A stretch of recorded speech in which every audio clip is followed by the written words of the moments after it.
बड़ी खबर सर्जियो गौर और मुख्यमंत्री उमर अब्दुल्ला की बातचीत से जुड़ी हुई है।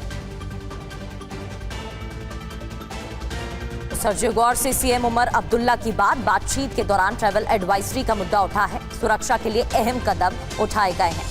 ट्रैवल एडवाइजरी की समीक्षा अमेरिका करेगा, ये बात कही गई है। अब आपको बताते हैं कि भारत को लेकर अमेरिका की ट्रैवल एडवाइजरी क्या है, क्या बातचीत हुई है, जिसकी समीक्षा की बात सर्जियो गौर की तरफ से की गई है। फिलहाल भारत को लेकर अमेरिका की लेवल 2 की एडवाइजरी जारी है, जिसके तहत नागरिकों को अधिक सावधानी बरतने की सलाह दी जाती है। लेकिन जम्मू कश्मीर पर यही एडवाइजरी लेवल 4 की है, जिसके तहत नागरिकों को यात्रा न करने की सख्त सलाह भी दी जाती है, जिसमें आतंकवाद, नागरिक अशांति को लेकर कारण बताया जाता है। पहलगाम हमले पर डू नॉट ट्रैवल एडवाइजरी जारी की गई थी और यही वो मुद्दे हैं जिनको लेकर बातचीत हुई है और अमेरिका की ट्रैवल एडवाइजरी में इसका जिक्र भी किया गया है।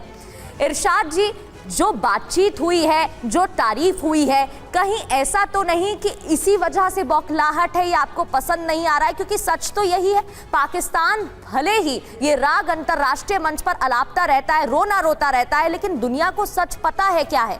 पाकिस्तान के अंदर आंतरिक हालात कैसे हैं ये पाकिस्तान जानता है, चाहे बलूचिस्तान की बात हो, अफगानिस्तान की बात हो और पाकिस्तान ऑक्यूपाइड कश्मीर की बात हो। अब वो तो पाकिस्तान देख नहीं रहा है, अब जब सच सामने आ गया तो पाकिस्तान को मिर्ची लग रही है।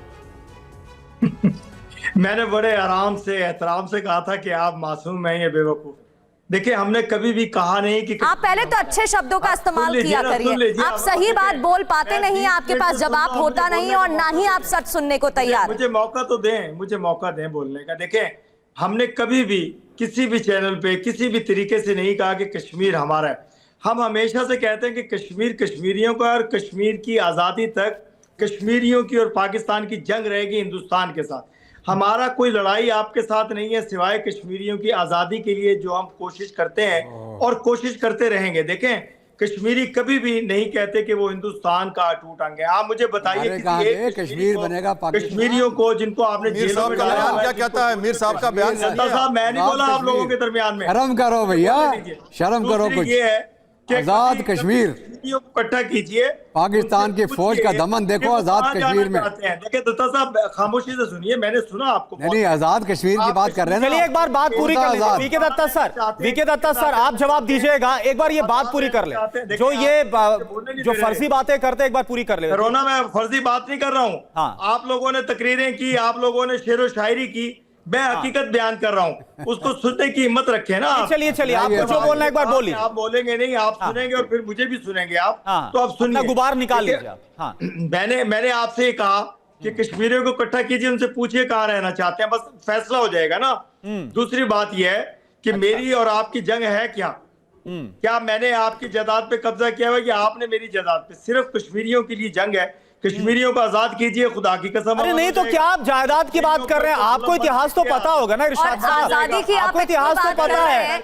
किले पत्रपार जो इंस्ट्रूमेंट ऑफ एक्सेशन था, जिसपे साइन किया गया 1947 में अक्टूबर में, ये सब तो पता होगा। उस वक्त रियासत महाराजा हरि सिंह थे, भारत के साथ उन्होंने विलय किया था, सब पता। फिर आप क्या जायदाद की बात कर रहे हैं? देखिए, सुने ना, वो मुझे बेगानी शादी में मुल्ला दीवाना समझ में नहीं आता। आजाद वो और लड़ रहे हैं ये। वीके दत्ता सर जवाब दीजिए। अब सुन लीजिए, जवाब सुनिए सर। इरशाद साहब जवाब सुनिए, आपने बहुत कुछ कह दिया था, आप सुन लीजिए। मुझे तो कुछ कहने नहीं, आपने मुसलसल शोर करते रहे आप लोग। मैंने सुना आपको, दत्ता साहब की शायरी भी, आपके कैप्टन साहब की शायरी भी, आपकी भी बातें सुनी मैंने, लेकिन मुझे आपने नहीं सुना, क्योंकि मुझे मालूम है कि नहीं सुनेंगे, आपके अंदर हिम्मत नहीं है। आप फर्जी बातें कर रहे हैं, आप सच। दूसरी बात, मैं फर्जी बात नहीं कर रहा हूँ। दूसरी बात, आप कल तक अमेरिका को गालियां दे रहे थे, ट्रंप को गालियां दे रहे थे।